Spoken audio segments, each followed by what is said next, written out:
Chapter 1. The broken bow's rain came down in silver sheets, blurring the New York skyline, as Elena Rivers stepped off the bus and into the city she hoped would forget her name. She clutched the strap of her violin case tighter, as if it were a lifeline, and pulled her scarf higher over her face. Anonymity was the goal now. Fame had once kissed her fingertips, but now it felt like a curse she couldn't wash off. The Music Academy on the Upper West Side was modest compared to the glittering concert halls she'd once graced, but it offered two things Elena desperately needed: a job and obscurity. She had been hired under the name Elena Rosa's soft light to guard the tattered remnants of her dignity. No one here knew that her father was Victor Rivers, the disgraced conductor who had defrauded half the city's elite before being dragged away in handcuffs. No one knew that Elena had once played on the world's grandest stages, only to disappear when her last performance ended with a shattered bow and tear-streaked cheeks. Inside the academy, the air smelled of resin and varnish, old wood, and unspoken dreams. Her new studio was small, just enough space for a chair, a stand, and an upright piano she'd barely touch. She ran her fingers along the strings of her violin, feeling their familiar tension, the slight give beneath her fingertips. Music was still there, somewhere inside her. As she unpacked, she heard it, a sound, a note. Just one. Low, lingering, as if someone were pressing a single key and letting it ring until it bled into silence. Elena froze, her breath catching. Another note followed, then another. A melody, broken, slow, heart-wrenchingly beautiful, rose from one of the nearby rehearsal rooms. The phrasing was raw, tortured, like someone trying to remember how to speak through music after forgetting the language. She stepped into the hallway, drawn forward like a moth to flame. She didn't know who was playing, but the music gripped her chest in a way she hadn't felt in years. She moved silently, her footsteps muffled by the thick carpet. The door to the practice room was open just a crack, enough to glimpse a man sitting at the grand piano. He played with a strange mix of precision and pain. His dark hair hung over his eyes, his jaw clenched in silent agony as if each note cut into him. She couldn't see his face clearly, only the way his fingers moved across the keys, like he was begging the piano to remember him, or maybe to forgive him. Elena didn't realize she'd been holding her breath until the music stopped. The man looked up sharply. His eyes met hers through the crack in the door, cold, guarded, startlingly familiar. She blinked, but when she looked again, the door was shut. Back in her studio, Elena sat with her violin across her lap. Her hands trembled slightly as she brought the bow to the strings and played a single note to calm herself. She had come to New York to start over, to leave her past behind, but something about that music, the pain in it, the beauty, had awakened something in her she thought was gone. It reminded her that she wasn't the only one running from ghosts, and that maybe, just maybe, fate had plans of its own. She was a romantic musician at heart, no matter how hard she tried to bury that part of herself.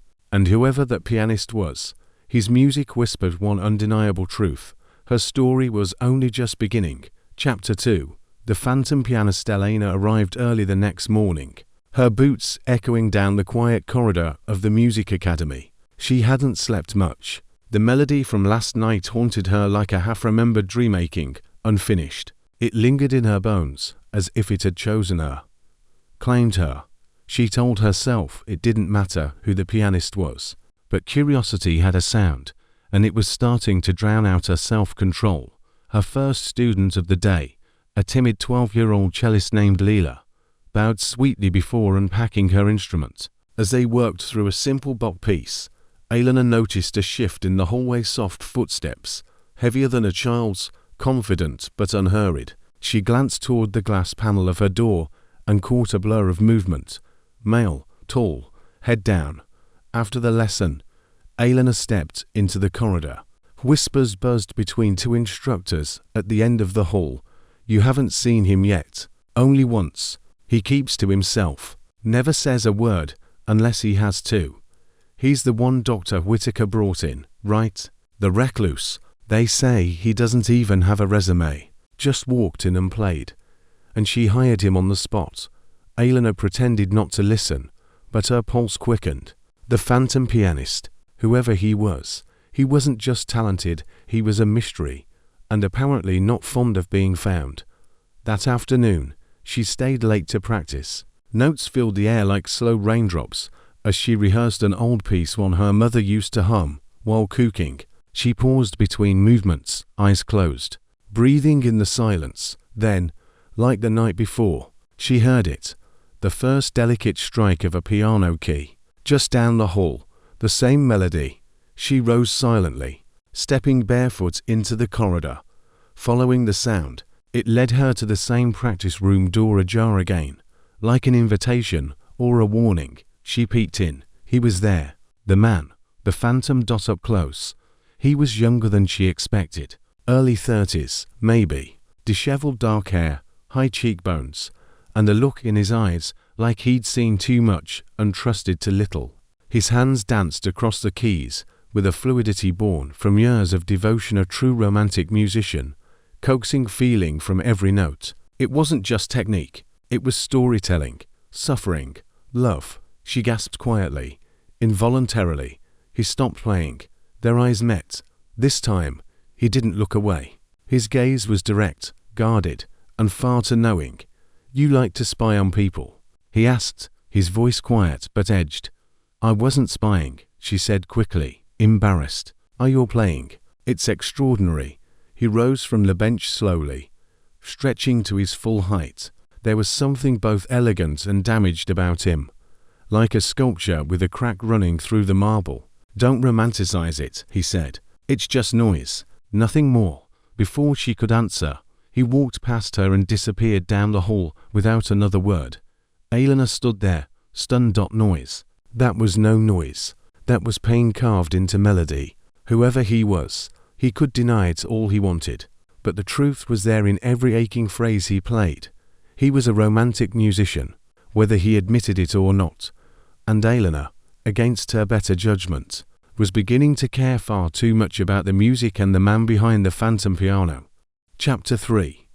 Dissonance. 𝐟𝐸𝐿, that was the name whispered behind doors and written only once on the Academy's faculty roster. No credentials listed, no photo, just a name that meant nothing to most. But Elena knew better. She hadn't placed it the first night, not with the way he looked now, disheveled, hardened, and hiding. But today, she recognized his hands. They had been photographed 1,000 times, poised above a Steinway, the hands of a prodigy. His music had once filled every concert hall in Europe. And then, silence. She hadn't expected that 𝐟𝐸𝐿 to be here, hiding among practice rooms and beginner students. And if he didn't want to be found, she had no intention of blowing his cover. Not yet. Not until she understood why he had fallen so far. Their paths crossed again the following day in the main rehearsal hall. Dr. Whittaker had gathered the faculty for a staff recital schedule. "Some of you will be performing at the end of semester charity concert," she said. "A showcase of the Academy's finest." Elena nodded absently, but her eyes were on Adrian. He sat near the back, arms crossed, wearing a look that dared anyone to speak to him. Afterward, as others filed out, Adrian remained seated at the piano. Elena hovered near the exit, unsure why she stayed. Then, without warning, he began to play. This time, the music was colder, sharper, technically perfect, but soulless. Each note struck like a challenge. Elena couldn't help herself. She stepped forward, violin case in hand. "You're playing like you want to win a fight," she said softly. He stopped. "Maybe I do." She raised an eyebrow. "Against who?" He didn't answer. Instead, he stood, walked over, and nodded toward her case. "Do you even still play?" The words hit like a slap. "Yes," she said. "Why wouldn't I?" "You hold it like you're protecting it from yourself." Something flickered behind his eyes, something raw, but he smothered it with detachment. "This place is full of washed-up talent, ghosts pretending they're still alive through their students." Elena bristled. "You think that's what I am?" "I don't know what you are," he said, walking past her. "But if you're anything like me, you're not here because you want to be." She turned, voice low and firm. "You don't know me." He paused in the doorway. I know pain when I see it. The door clicked shut behind him, leaving her in stunned silence. Back in her studio, Elena unpacked her violin and stared at it. He was wrong. She still had something to give. She placed the instrument under her chin and began to play, not for him, but for herself. But the truth lingered like a sour note. They were both running from their pasts, from themselves, and their music was the only honest language they had left. To broken artists, to romantic musicians tangled in dissonance, yet already echoing the same aching melody. Chapter 4. Unspoken chords. The announcement came on a Thursday morning, tacked onto the bulletin board outside the staff lounge. Faculty charity concert, featured duet, 𝐸 and 𝐸. Elena stood frozen, eyes fixed on the paper. Her name, well, her new name paired with his. The phantom, the enigma, 𝐸𝐵𝐿. She wasn't sure whether to laugh, cry, or quit on the spot. Behind her, footsteps slowed. Looks like we're stuck with each other, Adrian said, voice low, unreadable. She turned to face him. This wasn't my idea, nor mine, he replied, glancing at the paper as if it were a death sentence. Dr. Whitaker's voice interrupted them. You two are the Academy's strongest players. The audience expects something breathtaking. No excuses. That was it. No choice. No escape. Their first rehearsal was a quiet war. Elena arrived early, tuning her violin with careful precision. Adrian entered just as the clock struck the hour, carrying sheet music, but refusing to make eye contact. They exchanged curt nods, professional but distant. They began with a Brahms sonata, one she knew by heart. But something was off. His timing was deliberate, rigid. Hers instinctual, fluid. Their rhythms clashed like oil and water. Too fast, he said flatly. You're dragging, she replied, tightening her grip on the bow. He looked up then, eyes flashing. Try listening, she glared. Try feeling something. Double quotes, silence. And then, almost against their will, they started again. This time, something shifted. Not perfect harmony, not yet, but something real. Their sounds rubbed against each other, like flint against stone, sparks, heat. As they reached the final passage, Adrian slowed slightly. Elena adjusted mid-phrase. Their instruments found each other in the quiet, like two broken hearts speaking through notes instead of words. They stopped. The silence between them was deafening. Adrian stood. It wasn't awful. Elena arched a brow. I'll take that as a compliment. He hesitated. Don't romanticize this. It's just a performance. But she saw the truth in his hands, in the tightness of his jaw. No, she said softly. You're not just a pianist. You're a romantic musician, Adrian, no matter how hard you fight it. He looked at her then, not the guarded glance from before, but something deeper, haunted, curious. And afraid. Without another word, he turned and walked out. Elena exhaled slowly and sat back down, her violin resting in her lap. There were no declarations, no apologies, but their music had begun to speak for them, and if she listened closely enough, she could already hear the unspoken chords forming between their hearts. Chapter 5. The forgotten score. The library at the Academy was a forgotten sanctuary, lined with dusty shelves and unplayed music. Elena found herself wandering there one rainy afternoon, avoiding yet another tense rehearsal with Adrian. Their last session had ended with silence, not angry, but heavy, like both of them were holding breath. They didn't know how to exhale. She traced her fingers along the spine of an old leather-bound folio marked original manuscripts or unpublished works. Most of it was clutter, half-finished etudes, scribbled notations by anonymous students. But one folder slipped free and landed at her feet. Inside was a piece titled Nocturne for Two Shadows. The title alone struck her. She sat cross-legged on the floor and unfolded the brittle pages. The music was haunting, achingly beautiful, layered with longing and despair. As she read the notes, she could almost hear it. Every bar felt familiar. Then her heart stopped. There, in the second movement, was a phrase for measures she had heard before. Last week, in the hallway, when Adrian thought he was alone, She stood abruptly and clutched the pages to her chest. The signature at the bottom confirmed her suspicion. J. Albrecht, Julian Albrecht, Adrian's former mentor, the man who'd vanished from the music world after a devastating scandal, the same scandal that had pulled Adrian into silence. Elena carried the score to her studio and placed it on the stand, heart pounding. As she played the first few measures on her violin, emotion rose like a tide. The melody was a cry for forgiveness, for connection. It was a message, and it had been lost in these shells until now. Later that evening, Adrian arrived for rehearsal. His posture was tense, his gaze unreadable. Elena didn't greet him. She simply began to play Nocturne for Two Shadows. He froze. Every note seemed to unravel him. "Where did you get that?" he asked, voice tight. "In the library," she said gently. "It's his, isn't it?" Adrian stared at the piano. Julian wrote it a year before he died. He never let anyone see it. Said it was unfinished. "It doesn't feel unfinished," Elena whispered. "It feels like a confession." He didn't respond. He sat at the piano, almost mechanically, and joined her.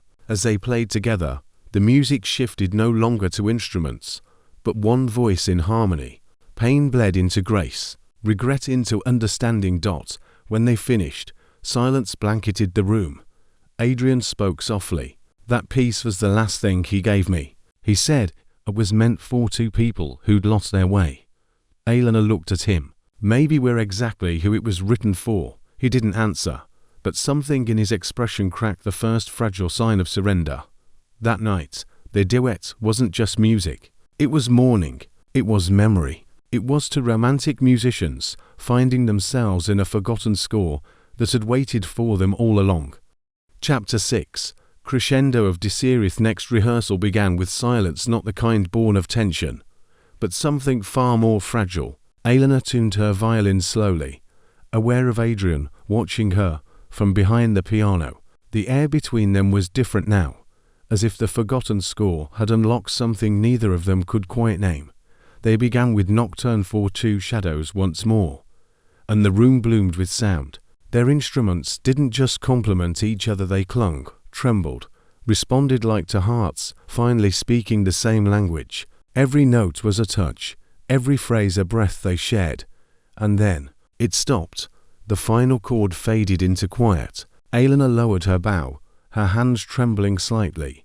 Adrian stood. Their eyes met, an unspoken chord, humming louder than anything they played. Elena's heart pounded in her chest, racing like the opening bars of a symphony not yet written. He took a step closer. She didn't move away. "You play like you've been holding back your whole life," he murmured. "You play like you're afraid to feel anything at all." She whispered back. Something cracked between them. No words, no caution. Adrian's hand found her cheek, tentative, reverent. She leaned into his touch. And then he kissed her. It wasn't rushed. It wasn't rehearsed. It was slow, aching, like the first few bars of a love song, too beautiful to play all at once. His lips tasted like longing and sorrow, and hers, like forgotten joy. It was two romantic musicians colliding in a crescendo of desire neither of them had expected, but had always been building toward. When they finally pulled apart, Elena's breath caught.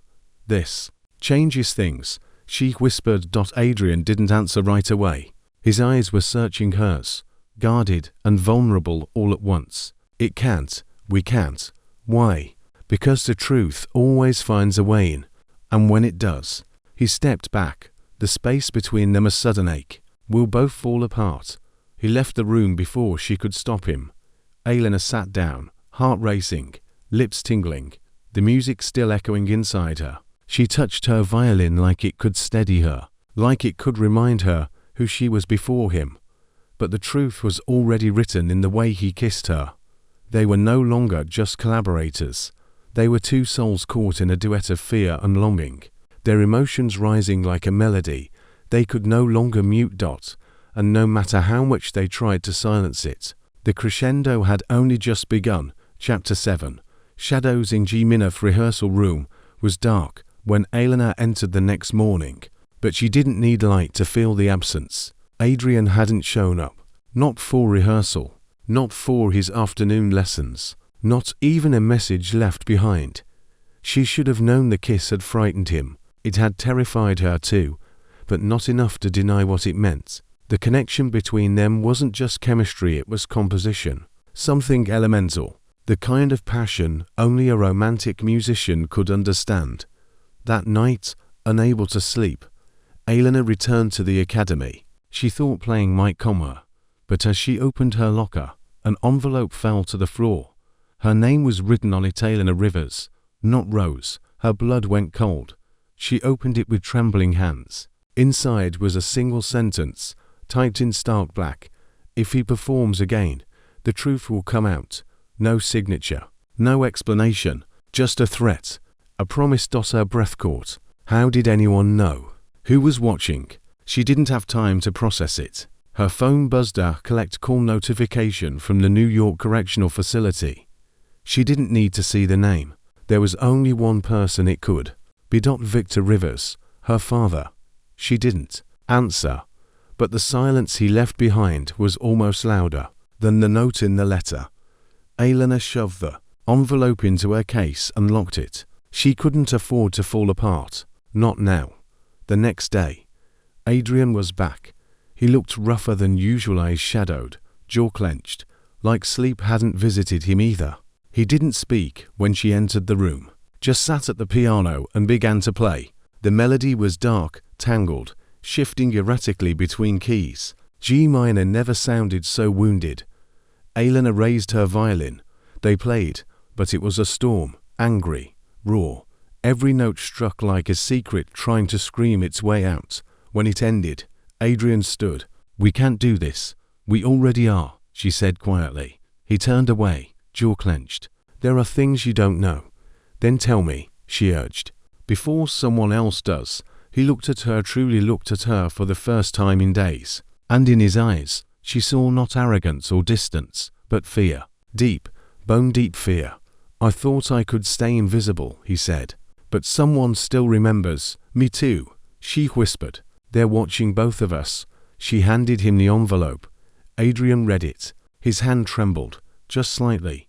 "We don't stop playing," she said, "no matter who's trying to silence us." He didn't speak again, just sat down at the piano, eyes hollow but resolute. As she lifted her bow and met his melody once more, Elena realized they were already inside the storm. To romantic musicians fighting shadows with every note they dared to play. Chapter 8. A family in ruins. The academy buzzed with whispers by Monday. Elena could feel it in the way students paused when she entered a room, in the way her colleagues offered tight smiles before hurrying off. The tension wasn't just about the upcoming concert, it was something deeper, something personal. Then came the email. A journalist had published a story titled "From Symphony to Scandal: The Secret Legacy of Elena Rivers." It contained everything she'd buried, her true identity, her connection to Victor Rivers, the disgraced conductor serving time for embezzlement, bribery, and manipulation of musical foundations. Even a photo of her as a child, holding a tiny violin while standing beside her father during one of his infamous gala nights. Elena sat in her studio, the article open on her phone, fingers curled into fists. It was all out now. No more Rose. No more hiding. The academy hadn't responded yet, but she knew it was coming. A meeting, a decision, maybe even a quiet termination. Adrian appeared at her door late that afternoon. He didn't knock. He just stood there, holding the printout of the article. His eyes scanned her face, not with judgment, but with something she couldn't name. Understanding, maybe even pain. "You knew eventually," she said before he could speak. He nodded once. "I didn't want to believe it. I didn't want to be her." Adrian stepped inside, closing the door behind him. "He ruined lives. Elena, my mentor, Julian, he lost his funding, his health, his will to keep composing." "I know," she whispered, voice cracking. "I hated him for what he did. I still do." Adrian looked down. "You shouldn't have to pay for his sins, but I am." Her eyes burned. "Every time someone looks at me, they see him, not the music, not who I've become, just his shadow." Adrian sat beside her, closer than he had before. You're not his legacy. Elena, you're your own. She looked at him, wary. Even now, after everything, he hesitated just long enough to make her heart throb with uncertainty. Then he said, I've spent years trying to forget the people who ruined me. But when I hear you play, I remember why I started in the first place. Tears welled in her eyes, not because he forgave her, but because he saw her as a romantic musician, not a name buried in scandal. Just then, her phone buzzed again. Another message. No name. Just a new threat. Cancel the concert or we both fall. Adrian read it over her shoulder. His face darkened. They want us silent. Elena met his gaze. Stronger now. Then we play louder. In that moment, amidst the ruins of their pasts, a quiet vow was made, not just to perform, but to reclaim their stories together, because even when families fail you, music never lies. Chapter 9. Heartbeats and Half-Truths. Rehearsal room was silent when Adrian arrived. Elena sat by the window, her violin resting across her lap, untouched. Sunlight filtered in through the glass, dust particles dancing in the golden rays, like suspended notes. He closed the door behind him gently, then walked to the piano. For a long moment, neither spoke. Finally, she broke the silence. How long were you going to keep pretending?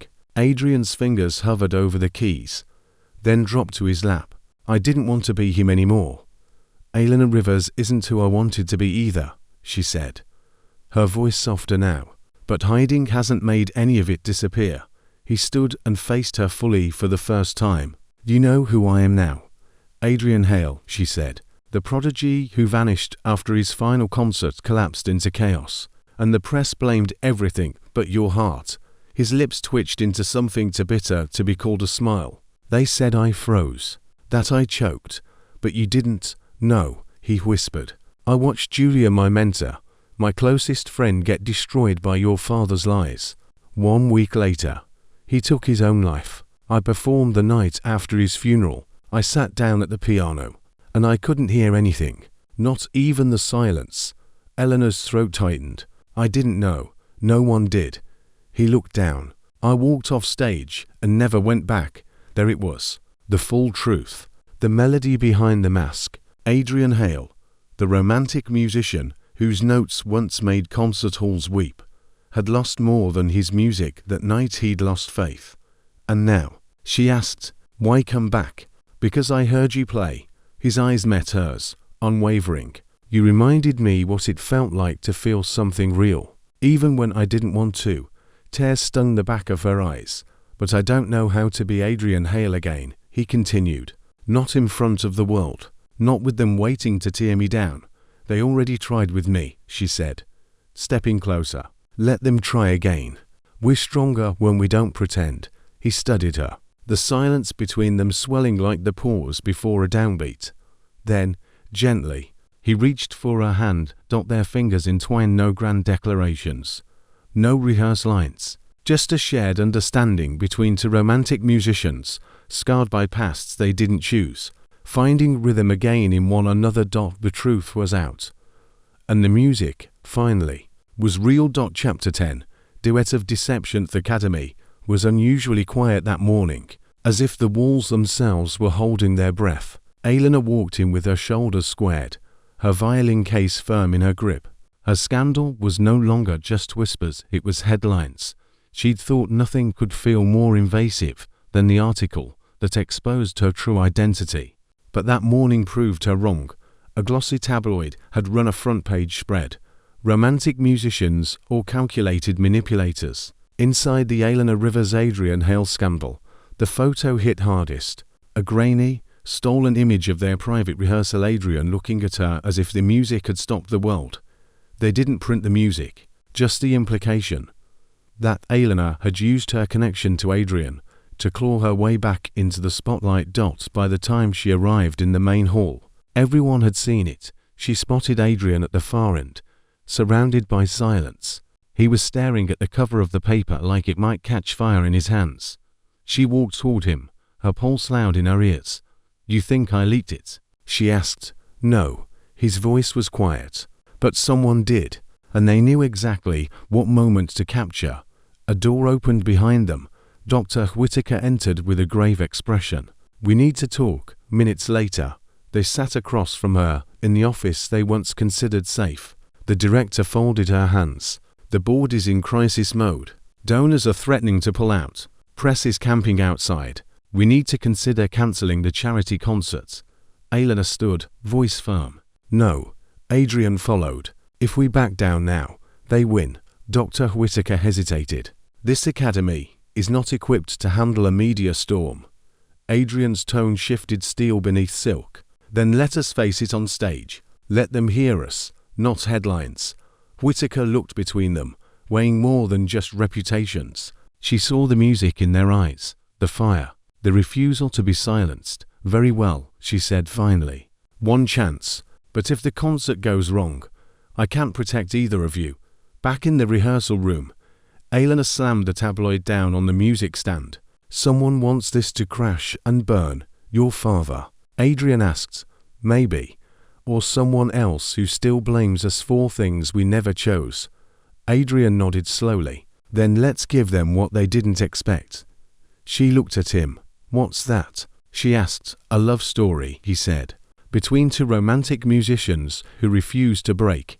They began to rehearse again, not just as performers, as survivors. And this time, every note they played was a defiance, every chord a warning, every breath a vow. Chapter 11. The silent knotty 3 days before the concert. Adrian vanished. He missed rehearsal. Then another. Then the pre-concert faculty meeting.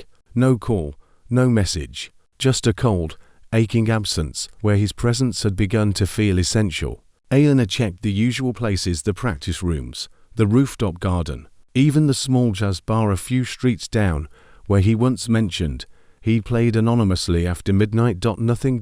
By the end of day 2, panic turned into fear. Dr. Whittaker left a voicemail. "We need to consider a replacement. This is too risky." Elena didn't respond. Instead, she walked the city 4 hours, chasing a ghost with nothing but memory and music to guide her. On the 3rd night, she found herself outside a crumbling brownstone on the Lower East Side. A former student had once mentioned that Adrian used to live there before the spotlight. Before the fall, she climbed the stairs slowly. A note hung on the door of apartment 3B. "Do not disturb." She knocked anyway. No answer. She pressed her palm to the wood, listened, and then heard it. Faint, broken, a single piano note repeated over and over, a silent scream. She pushed the door open. Inside, Adrian sat at an old upright piano, his back to her, hunched over the keys like they were the last thing tethering him to earth. The room was dim, littered with sheet music and forgotten memories. Dust hung in the air like sorrow. "You're playing the same note," Elena said softly. He didn't look up. "It's the only one I remember how to feel." She stepped inside, her voice trembling. "You're afraid." "I'm not ready," he said. "For the concert. For being seen." She moved beside him. "You've already been seen, Adrian. I see you every time we play. Every time you breathe into the music like it's your last confession." He turned then, eyes hollow but wet. "If I step on that stage and fall apart again, it won't just destroy me. It will destroy everything we've built." "No," she said firmly. "Falling apart is how you begin again." She knelt beside the bench and placed her hand over his on the keys. "Remember why you started?" She whispered. "You told me once Julian said music was for the lost, for the ones who needed to find their way home." His hand twitched under hers. "I'm lost," she said. "But not if you're beside me." He looked at her, truly looked. And then, slowly, he nodded. They didn't speak again that night. Instead, they sat at the piano, side by side, in the quiet. No words, no music, just the weight of two romantic musicians refusing to let silence win. Chapter 12. A stage of secrets. The night of the charity concert arrived with a stillness that felt almost sacred. Backstage at the Grand Auditorium, Elena adjusted the strap of her violin case and listened to the muffled murmur of the audience beyond the velvet curtain. Critics, donors, reporters, her past, his past, all of them waiting on the other side. She wasn't sure if Adrian would show. She hadn't seen him since the night in his apartment, when he'd finally agreed to return. But promises made in the dark didn't always survive the light. The program had been printed without his name. The academy had insisted on it just in case. Elena stood in the wings, her fingers trembling as she tuned her violin. She closed her eyes and breathed in the silence. It was the only thing steadying her now. Then the stage manager whispered, "You're on." She stepped into the light alone. The applause was polite, hesitant. The spotlight washed over her, blinding and warm. She lifted her bow and began the solo prelude they had composed together, a haunting, lyrical introduction meant to echo to souls searching through sound. Each note was a question, a hope. When the final note of the prelude faded, she paused. And from the shadows at stage left, a single piano chord answered her. The audience gasped. Adrian walked into the light like a man reclaiming his own skin. Dressed in black, eyes steady, he moved with quiet defiance toward the grand piano at center stage. No introduction, no explanation. Just music. He sat, nodded once. They began. Nocturne 4, Two Shadows. Their version elevated, raw, unfiltered. Every phrase was a wound stitched with sound, every crescendo a cry. The auditorium was silent, the world outside forgotten. Elena's bow moved with precision and emotion, her heartbeat syncing with his every chord.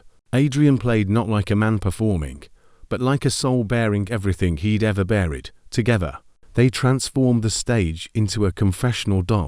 As the final notes hovered and faded into stillness, the room remained quiet for a beat too long. Then thunderous applause. The standing ovation rolled over them like a wave. Elena and Adrian remained still for a moment, eyes locked, breathless, not just because they had survived, but because they had created something unforgettable.